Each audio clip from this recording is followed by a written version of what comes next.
हो जाएगा? हो गया? सबका नोट हो गया क्वेश्चन? चलो मैं लिख लेता, क्वेश्चन ले लो। 6 टाइम है ना, मैं 5 टाइम आपको दे रहा हूं।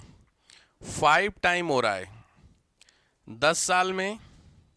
ये 10 साल को सेम रखो। 5 क्वेश्चन मैं घर से दे रहा हूं जो करने के लिए, वो बता रहा हूं मैं आपको।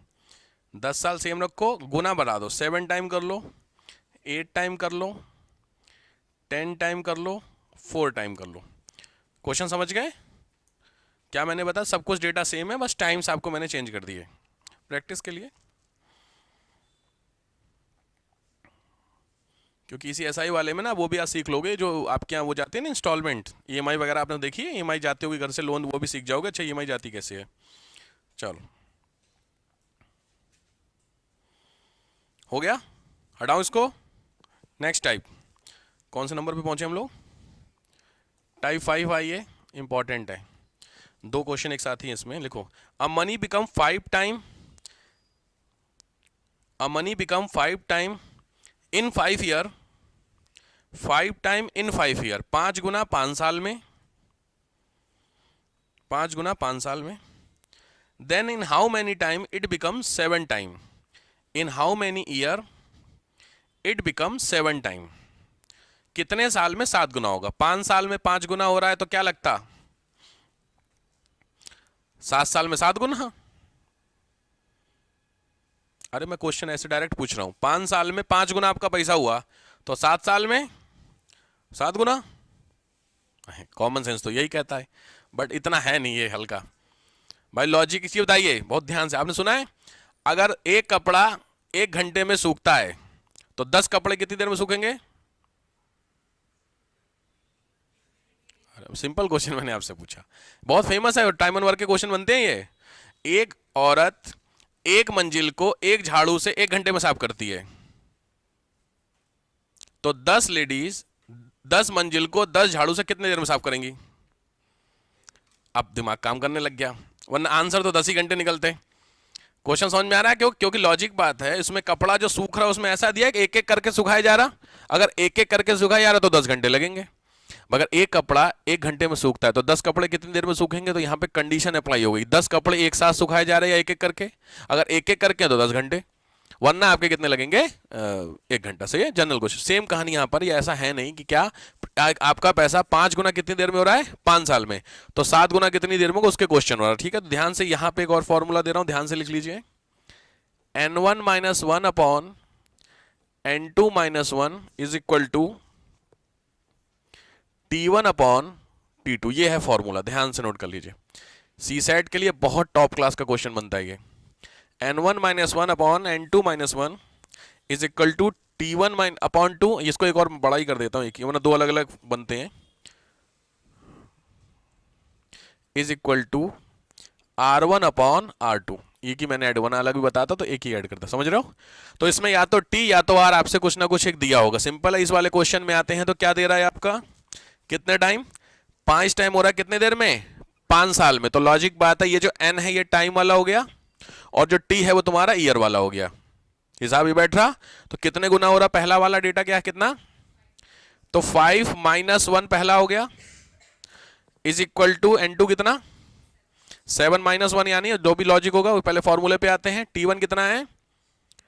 5। तो लॉजिक बात है ये x होगा कि नहीं, यही तो आपसे पूछ रहा है कि नहीं। बात खत्म। इसकी वैल्यू आपको क्या करनी है, x की निकालनी है। कट पिट रहा, ऊपर 4 आया नीचे 6 आया, आराम से 4/6 बराबर 5/x, तो x बराबर मल्टीप्लाई, समझ गए यार सारा खेल। तो इसको निकालो x की वैल्यू,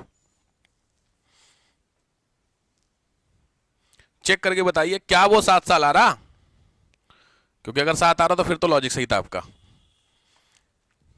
आ गया 7? पॉइंट आ गया कितना? 0.5। कितना है आप लोगों का? ये चीज कैसे, अरे इसमें रुक गए क्या तुम लोग? इसको ऊपर वाला डेटा क्या हुआ, 4/6 हो गया, ये बराबर 5/x। तो x ऊपर मल्टीप्लाई करो तो x बराबर क्या हो गया, 5 इंटू 6/4 नीचे चला गया ना। तो ये 2 से गया, ये 3 से गया, तो 3 पंजे 15/2, तो 15/2 क्या होता है, 7.5।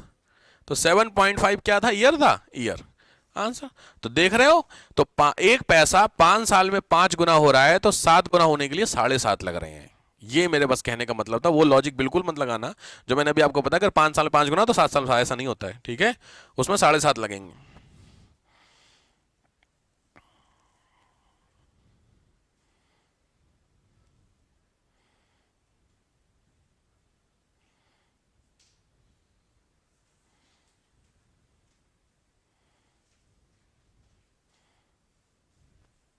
नोट करिए।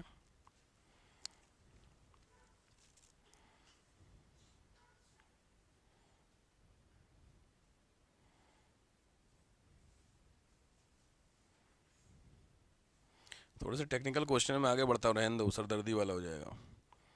सरदर्दी का मतलब थोड़े से आपके स्टैंडर्ड के बस करा रहा हूँ मैं।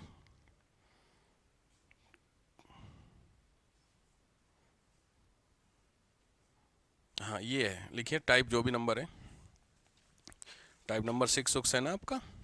ये बहुत फेवरेट क्वेश्चन है। देखो दिया है, अमाउंट है 1440, क्वेश्चन है 1440 रुपए divided into 3 part. 1440 divided into 3 part, 3 हिस्सों में बांटा गया, 3 लोगों में बांटा गया आप कह सकते हैं। फर्स्ट, आप इसको सिंपल तरीके समझिए कि 1440 रुपए थे, उसको मैंने बैंक में इन्वेस्ट किए 3 बार में, अलग अलग पार्ट के अलग अलग अमाउंट के हिसाब से बताता हूं मैं। पहला part, first part at 2% for 3 year.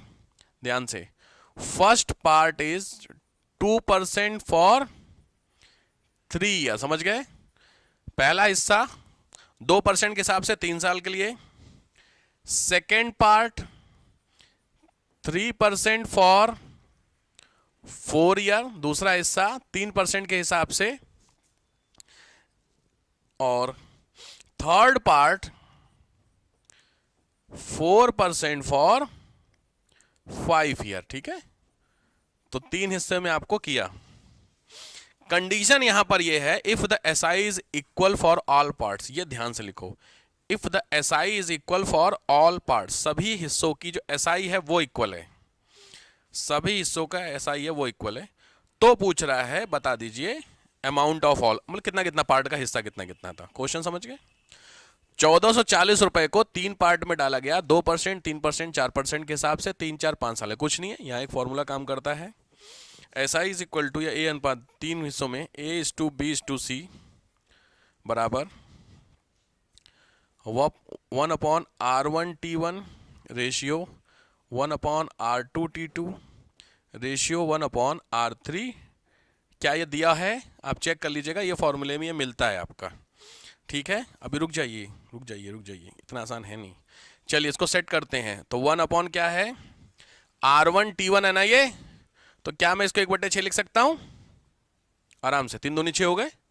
Ratio बोलो अगला, 1/, क्या होगा 12, रेशियो 1/, ये चीज सबको समझ में आ गई क्या लिखा है मैंने सबको अब। लेकिन ये तो अपॉन में है, हमें तो चाहिए अमाउंट ना, तो सबसे पहले इसको सॉल्व करना होता है। जो रेशियो होता है वो इस टू का आंसर होता है, इस टू का मतलब अपॉन का ऑप्शन होता है। सबसे पहले इसे बराबर करो। तो 1/6, 1/12, 1/20 को करेंगे तो इसका तरीका क्या था, सबसे पहले आपको नीचे का क्या निकालना है, एलसीएम क्या होगा, 20, 12, 6 का एलसीएम 60। तरीका आपको पता है, नहीं पता है जो नए लोग उनके लिए सिंपल होता है, 6 यहाँ पे होता है, 12 होता है और क्या होता है 20, यही तो है। वैसे तरीका ये बताया गया है कि जो सबसे बड़ा नंबर है उस नंबर को उठा लो, उस नंबर को मल्टीप्लाई करते चलो, जो वैल्यू आए उस नंबर को बचे हुए नंबर से काटते चलो। 20 एकम 20, 20 से 6 कटा नहीं, 20 दूनी 40, 40 से 6 कटा नहीं, 20 तियां 60, 60 से 6 कटा हाँ, 12 कट गया हाँ, तो सीधी बात है 60 आपका क्या होगा, इसके एलसीएम छुट्टी, ठीक है। तो यहां क्या हो गया, नीचे क्या हो गया 60। अब 6 का पहले 60 में डिवाइड करेंगे तो 10, ऊपर मल्टीप्लाई करेंगे तो 10 अपॉन, रेशियो आ गया।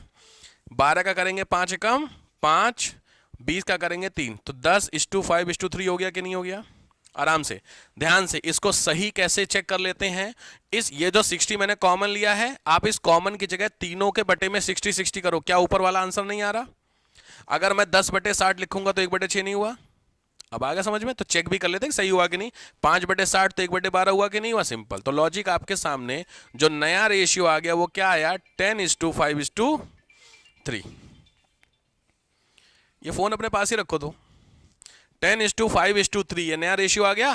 तो 10:5:3 तुम्हारे पास क्या मिल गया, रेशियो मिल गया। तो जब रेशियो मिल गया तो तुम्हारे पास पैसा कितना था, 1440 रुपए।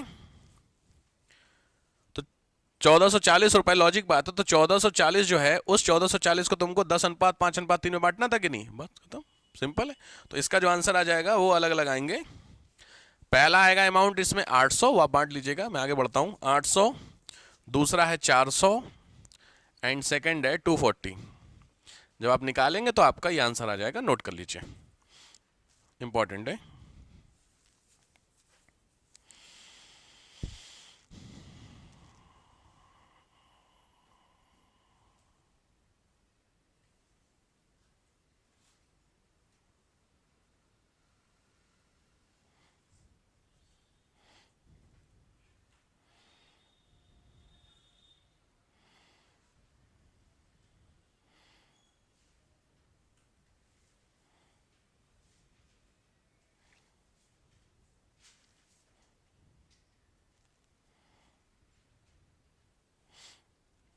हो गया, हो जाएंगे क्वेश्चन, ठीक है।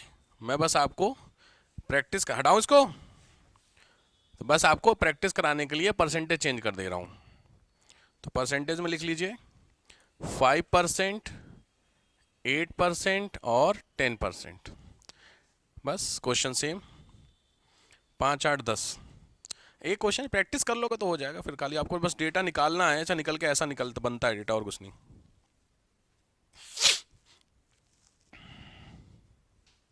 हो गया, चलो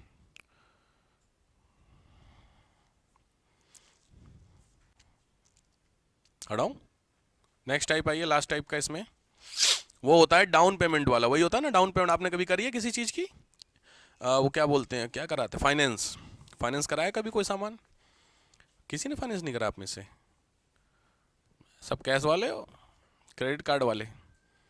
कोई बात नहीं, कभी आपने फिर फाइनेंस कराया नहीं होगा तो आपको सुना होगा ना 0% फाइनेंस या 0% डाउन पेमेंट करके, नहीं कुछ एक वर्ड यूज़ करते हैं, ठीक। डाउन पेमेंट समझते हैं आप लोग, क्या होता है डाउन पेमेंट?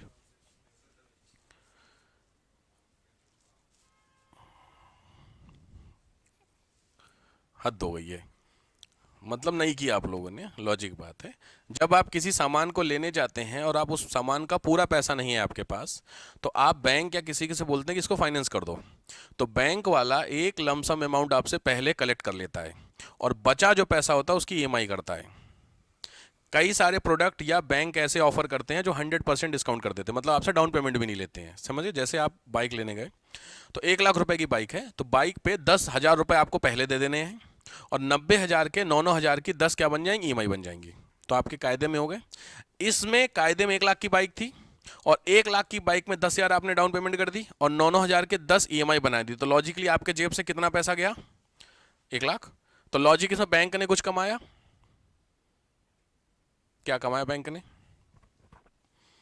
बैंक ने कुछ नहीं कमाया, क्योंकि 1 लाख का तो सामान था। 1 लाख में 10,000 रुपये डाउन पेमेंट ले ली और 9,000 की 10 तो 90,000 आपसे ले, तो 90,000 और 10,000 1 लाख तो ले, बैंक ने क्या कमाया? तो इसमें तो बैंक वाले पागल हैं।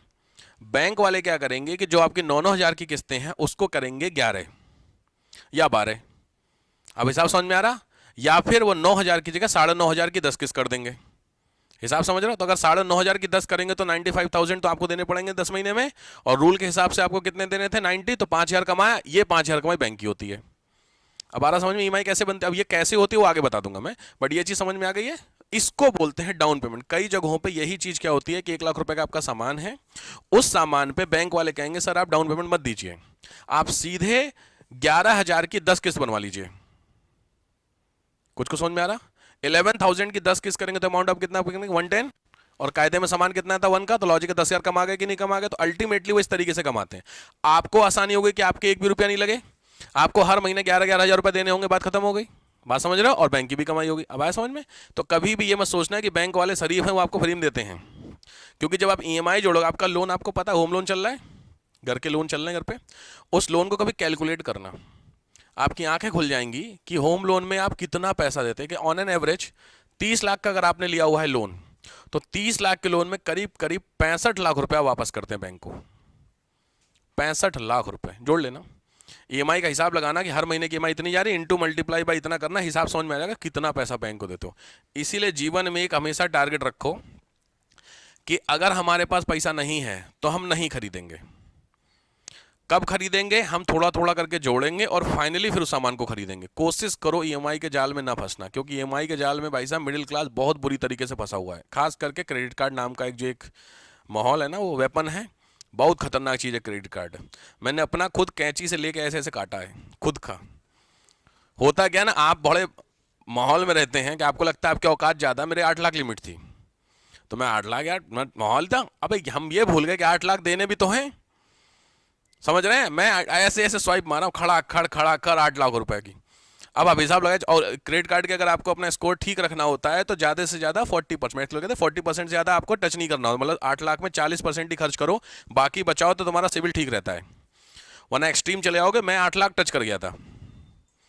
हाँ, नया नया कर गया। एक्चुअली मेरा मूड इसलिए खराब हुआ था कि इसलिए कभी भी गुस्से में डिसीजन नहीं लेते हैं। मैं गया उसमें, तब यहाँ पे बिग बाजार था उसमें आदित्य मॉल में, तो वो नहीं घूमते रहते सब, वो सर क्रेडिट कार्ड बनवा लो ये करके। मैं गया शॉपिंग करने के लिए, वो बंदा आया मेरे बगल में, कह रहा बनवाना है सर। हम कहा हाँ, क्रेडिट कार्ड तो नया नया था, ये 12-13 की बात बता रहा हूँ मैं, तो नया नया कह रहा हाँ सर बन जाएगा। उसने पूरा डेटा लिया, मेरा नाम ये फला फला, नहीं पापा का नाम मम्मी का नाम पूरा लिया। फिर लास्ट वाला क्वेश्चन उसने पूछा क्या कि बिजनेस है कि जॉब। मैंने कहा बिजनेस है भाई मेरा तो। कह रहा नहीं मिल सकता। मेरा मूड खराब हो गया। एक तो तूने 15 मिनट बर्बाद किए मेरे, पहले ही पूछ लेता तू नौकरी करता है जॉब, बात खत्म हो जाती। तो फिर ही मेरी वहाँ सन की। मैंने अब तो क्रेडिट कार्ड बनवाऊंगा। बिजनेस वालों को, भाई साहब बिजनेस वालों की औकात नहीं मार्केट में। बैंक वाले बिजनेस वालों को चिल्लर समझते हैं। क्यों समझते हैं? क्योंकि उनको पता है को क्या सैलरी में अचीव आपके 10,000 भी आ रहे महीने फिक्स है ना। लेकिन बैंक में, अब बिजनेस में क्या आज 1 लाख आए कल नहीं आए, तो थोड़ा सा आप पर्सनल लोन ट्राई करना। बिजनेस वालों को पर्सनल लोन पूछते नहीं है। आप बजाज वालों को कॉल करो और बोलो मेरे को 10 लाख का पर्सनल लोन चाहिए, 5 लाख का चाहिए, वो पूछेंगे सबसे पहला क्या करते हो बिजनेस नहीं है। बजाज वालों को है ही नहीं पर्सनल लोन। तो आपको लगता है भाई करोड़ कमा रहे हैं, आप अमीर आदमी है, मार्केट में जाइए आपको पता चलेगा क्या हाल है। जब वहाँ हुआ मैंने कहा अब तो क्रेडिट कार्ड चाहिए, तो उस हिसाब से फिर जुगाड़ उगाड़ करके क्रेडिट कार्ड बनवा लिया मैंने। एक्सिस बैंक, आपका कोई काम ना हो तो सबसे मस्त बैंक है इंडिया का एक्सिस बैंक। कोई डॉक्यूमेंट नहीं चाहिए, बस समझ गए, व्यवहार आपका चाहिए होगा। बैंक मैनेजर चाय भी पिलाएगा आपको, आपका बाकायदा, मैंने बोला करंट अकाउंट खुलवाना मुझे अकेडमी का। उस करंट अकाउंट में मेरे पास, बैंक में गया जब एसबीआई में, तो एसबीआई ने मेरे करीब 18-19 डॉक्यूमेंट मांगे। ये नहीं, बिजली का बिल, ये रेंट, जीएसटी सर्टिफिकेट, फल। मैं यार इतने सर्टिफिकेट तो ओरिजिनल वाले के पास नहीं, मैं कहाँ से लाऊं भाई, क्योंकि रेंटेड है ना, लॉजिक बात है। और करंट अकाउंट मुझे चाहिए था, क्योंकि आप लोग जो स्वाइप करते हो ना पेमेंट का, वो स्वाइपिंग वाला जो मशीन लगती है उसके लिए करंट अकाउंट में ही होता है, मजबूरी है वो। हाँ, उसकी लिमिट नहीं होती, लॉजिक बात है। तो करंट अकाउंट खुलवाना, तो बोला सर ये चाहिए। मैं, या तो बड़ी दिक्कत है, मैंने कहानी आपको बताई भी होगी। और उस दिन ईद थी, तो मैं एक्सिस बैंक चला गया, मुझे नहीं पता उस दिन ईद थी। तो बैंक क्या, तो बैंक बंद था। तो बैंक के चौकीदार नहीं होता, यही वाला एक्सिस, यही अपना आदित्य मॉल वाला, तो वहाँ पे चौकीदार बैठा नहीं, गेट कीपर। कला मैंने, अरे यार बंद है, मुझे पता नहीं है। कह रहा क्या हुआ सर? मैंने, यार मेरे को ये क्या नाम, करंट अकाउंट खुलवाना था। कह रहा खुल जाएगा। चौकीदार, खुल जाएगा। मैंने कह रहा खुल जाएगा, कब खुलवाना है? मैंने, अरे यार भाई मतलब मेरे, मतलब फिर मैंने ये तो नहीं बताया ऑब्वियस में वहाँ से एसबीआई से आ रहा है। मैंने डॉक्यूमेंट क्या लगेंगे? कह रहा आपको खुल जाएगा, छोड़ो आप। आप सोच के देखो, चौकीदार गारंटी ले। करंट अकाउंट आप खुलवा के देखना बैंक में आपको कितनी, क्योंकि करंट अकाउंट बहुत तगड़ा माना जाता है भाई, सीधी बात। तो इतनी जल्दी नहीं खुलता करंट अकाउंट का, सेविंग तो फट से खुल जाता है, करंट में बड़ी दिक्कत होती है। और बिली मानी अगले दिन ऑफिस में एक वहाँ का जो मैनेजर, ब्रांच मैनेजर वो, और एक उनका असिस्टेंट, दोनों ऑफिस में मेरे। खाली केवाईसी कराई, जानते हैं, पैन आधार छुट्टी, और हमको खोल दिया करंट अकाउंट। तो इसीलिए मैं बहुत, ये मालूम बहुत अच्छी बात है कि अगर आपको कोई बैंकिंग फैसिलिटी चाहिए और आप प्रॉपर चाहते हैं कि चीज़ें आपकी उस प्रॉपरली चले, तो एक्सिस चले जाना। मुझे बड़ा अच्छा बैंक लगता है, ठीक है। हाँ, तो कई बार होता, अरे यार बहुत सारे लोगों में डॉक्यूमेंट नहीं होता, कुछ ना कुछ टेक्निकल है, लेकिन आपको बैंकिंग मजबूरी हो गई है, तो एक्सिस आपकी बड़ी मदद करता है इस मामले में। लेकिन उसमें कोशिश करना है ज़्यादा पैसा मत रखना, क्योंकि इस तरीके के बैंक में आप समझ रहे हो क्या चीज़ होती है। तो बट बैंक बड़ा अच्छा है मुझे इस सब मैटर में। खैर, ईएमआई वाली बात बता रहा था, ओके। हाँ, तो जब 8 लाख रुपए की आ गई, उसके बाद फिर ईएमआई कितनी बनेगी पता है? अगर एक भी आपके चेक बाउंस हुआ, ईएमआई बाउंस हुई, तो 40% का लगाते हैं इंटरेस्ट, 42% का इंटरेस्ट है, पता है आपके बात? अगर आपका क्रेडिट कार्ड की पेमेंट लेट हुई तो 42% का लगता है, 42% समझ गए? आधी से ज़्यादा तो तुम्हारा पेनल्टी लगती है। आप हिसाब लगा लीजिएगा, 8 लाख मेरी बाउंस तो नहीं, बट जब बिल आया अगले महीने का तो करीब 6.5 लाख रुपए का है, मंथली का। यूज़ तो कर रही है आप, हैं बेटा, देने तो हैं, आप समझ रहे? अब आप सोचिए, क्योंकि बिजनेस में क्या आज बहुत अच्छा है, कल कम है थोड़ा, परसों फिर अच्छा है, बात समझ रहे हैं, ऐसा चलता है। तो आप 6.5 लाख का दोगे कहाँ से? फिर समझ में आया मुझे रियलिटी की, व्हाट इज़ क्रेडिट कार्ड। होता ना जब पहली बार आदमी बोलने से जब, तो इसलिए आप, मेरे हिसाब से इसलिए मैं बोलता हूँ कोशिश कीजिए, इसलिए वो दिन है वो आज का दिन है, मैंने कोई भी सामान आज तक ईएमआई पे नहीं खरीदा। नहीं चाहिए नहीं खरीदेंगे, चाहिए होगा जब होगा तब खरीद लेंगे। बहुत अच्छी सलाह दे रहा हूँ, अगर जीवन में ये फिलॉसफी आपने अपना ली ना तो सुकून से बड़ा रहोगे आप। और नहीं तो हर महीने की जो 1 तारीख की सरदर्दी होती है ना, आपके अकाउंट में पैसे आए 1 लाख रुपया और 2 तारीख चेक कर रहे तो 18,000 बचे हैं। क्यों? सब धड़ धड़ होम लोन ये लोन। मिडिल क्लास की यही दिक्कत है। क्यों दिक्कत है? वो सबसे बड़ी दिक्कत है क्योंकि उन्होंने अपनी इनकम से ज़्यादा सरदर्दी पाल ली है। 4 BHK 3 BHK ले लिया, बड़ी वाली गाड़ी ले ली, ये ले लिया, बस खत्म कहानी उनकी है। और इसमें सबसे ज़्यादा कमा कौन रहा? बैंक वाले कमा रहे। ये सबसे बड़ी दिक्कत है।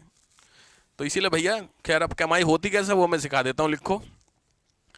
A person by a motorcycle, a bike, a person by a bike, person by a bike and paid 15,000 down payment.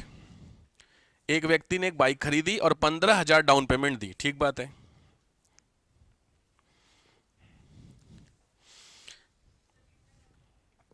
पंद्रह हजार डाउन पेमेंट दी, full stop. And rest amount pay after 3 year, and rest amount pay after 3 year with a rate of 8%, with a rate of 8%, 8% at SI of, with a rate of 8% at SI of 19,840, 19,840। तो पूछ रहा है what is the original price of bike, bike की असली value क्या है।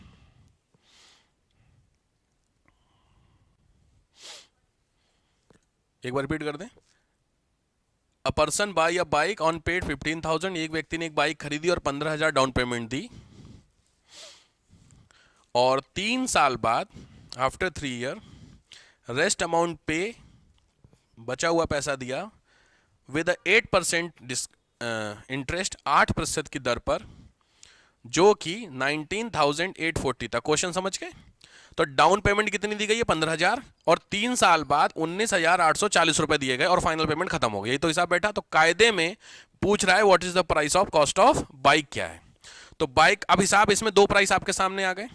पहला price कितना है?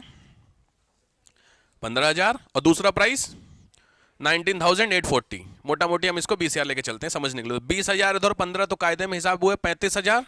बट इस 35,000 में ऑब्वियस बात है बैंक का इंटरेस्ट भी तो होगा 8%। तो लॉजिक है बाइक कितने की है, तो ये तो पक्का 35 से कमी की होगी कि नहीं होगी। हिसाब समझ में आ रहा है?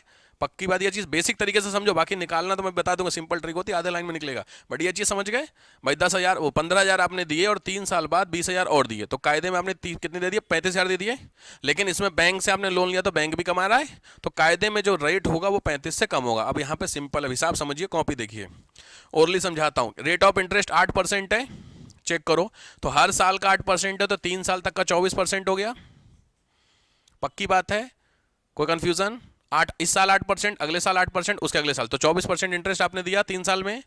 क्या ये 24% जो है ये कितने के बराबर है? कायदे में आपका प्रिंसिपल 100 था, अमाउंट तो आपका 100% था, 100% की जगह आपने 124% दिया। फिर समझते हैं, अगर आप केवल प्रिंसिपल लेते तो आप 100% देते, लेकिन आपने 8% इंटरेस्ट दिया तो 108 हो गया आराम से। तो 108 पहले साल, फिर 8 दूसरे साल, फिर तीसरे साल, तो 8 3 24 और 100, 124% हो गए। पक्की बात? तो ध्यान से समझना, ये जो 124% है, क्या ये 19,800 कितना 40, क्या इसके बराबर है? आराम से। आज मैंने 15,000 दे दिए, आज से मेरा लोन शुरू, 8% का इंटरेस्ट, इस साल 8% दूंगा, अगले साल 8% दूंगा, उसके अगले साल 8% दूंगा। तो जो लोन में ईएमआई जाती है उसमें प्रिंसिपल मिला होता है आराम से। समझ रहे हो बात को? बैंक ने आपसे 1 लाख रुपए लिए बैंक से, आप हर महीने बैंक वाला 2% का लोन ले रहा है, इंटरेस्ट ले रहा है। तो लॉजिक है, जो आपका प्रिंसिपल बैंक ने 1 लाख दिया उस पर 2% ले रहा ना, तो प्रिंसिपल तो तुम दे ही रहे हो, साथ में 2% और दे रहे हो। पक्की बात? अगर मैं इसमें इंटरेस्ट नहीं देता इस वाले में, तो केवल मैं कितना देता? 100% के हिसाब से देता, लेकिन 8% इंटरेस्ट भी तो मैं दे रहा हूं, तो कायदे में 108% दे रहा हूं कि नहीं? अब बैठा दिमाग में। तो 108% पहले साल, 108 दूसरा, तीसरे साल, तो कुल मिला के 8 8 24, 124% का दिया। और ये जो मैंने 124% उसको वापस क्यों, कितने? इतने तो वापस किए 3 साल में। आराम से समझ में आ गई बात कि नहीं आ गई? तो लॉजिकली अगर 124% 19,840 है ना, 19,840 है, तो कायदे में मुझे क्या चाहिए? केवल 100% तो चाहिए, क्योंकि 24% का तो इंटरेस्ट दे चुका हूं। तो अगर 124 इतने के बराबर है, देन 100 कितने के बराबर होगा? यही तो आपका क्वेश्चन बना। तो यहां हिसाब ये बैठा 19,840 इंटू 100/124। ये चीज समझ में आ गई जैसे कॉमनली करते हैं। तो इसको जब आप कैलकुलेट कर लेंगे तो इसका आंसर आ जाएगा, ध्यान से, 16,000 आराम से। कितना आंसर आ गया? 16,000। तो 100% क्या हुआ? 16,000। तो लॉजिकली अब आपसे पूछ रहा है बाइक की वैल्यू क्या है, तो बाइक कितने की हो गई? ये आपने दिया, अरे फिर आप समझो, आपने पहले साल पैसा दिया, दूसरे साल पैसा दिया, तीसरे साल पैसा दिया, और ये तीनों पैसा जोड़ के आपने कितना दिया है? 19,840 दिए हैं। इसमें आपका प्रिंसिपल और एसआई दोनों मिला होगा, हाँ या ना? यहां पे भी प्रिंसिपल एसआई, यहां पे भी। तो ये जो एसआई एसआई है, ये एसआई एसआई 8% है, आप इसको हटाओ तो प्रिंसिपल प्रिंसिपल प्रिंसिपल तो है। तो ये जो प्रिंसिपल प्रिंसिपल यही तो 100% दे रहे हो, 8% तो इंटरेस्ट दे रहे हो। तो 100% जो है ये तुम्हारा प्रिंसिपल हो गया कि नहीं हो गया? तो कायदे में 16,000 तुम्हारा प्रिंसिपल यहां बैठा और 15,000 डाउन पेमेंट भी तो कर चुके हो। आराम से समझ में आ गई पूरी बात? तो 16,000 ये और 15 पिछला, कितना हुआ? 31। देन आपकी जो बाइक है वो कितने हजार की है? 31,000 की है। और जो आपने इंटरेस्ट दिया है वो कितना बचा भाई? 19 और 15 जोड़ोगे तो कुछ अमाउंट आएगा, उसमें से 31 माइनस करो, उतने का तुमने क्या दे रखा है? इंटरेस्ट दे रखा है। समझ गए? 15,000 तुम्हारा क्या हुआ? डाउन पेमेंट, और 19,000, ध्यान से समझो, देखो 15,000 तो तुमने डाउन पेमेंट कर दी, और 19,840 रुपए तुमने क्या दिए थे? एसआई दिया था, यही तो हिसाब बैठा। तो इसको पूरी जोड़िए तो कितना हुआ? 4 8 9 5 14 1 1 2 और 3, 34,840 रुपए तुमने फाइनली दिए। तो 34,840 जो तुमने दिए, लॉजिक बात है। और अमाउंट कितना? 31,000। तो कायदे में कितने बचे? 3,840। तो 3,840 का क्या दे रखा है तुमने? इंटरेस्ट दे रखा है बैंक। काम खत्म हो गया। तो ये सिस्टम काम करता है फॉर द डाउन पेमेंट वाला। समझ गए? पक्की बात है? कोई डाउट बताओ? बहुत तगड़े क्वेश्चन, मैं बार बार कह रहा हूं, ये बहुत तगड़े क्वेश्चन में आते हैं, नोट कर लीजिए। तो उससे आपसे दोनों पूछ सकता है, इसका इंटरेस्ट भी पूछ सकता है, वो भी पूछ सकता है।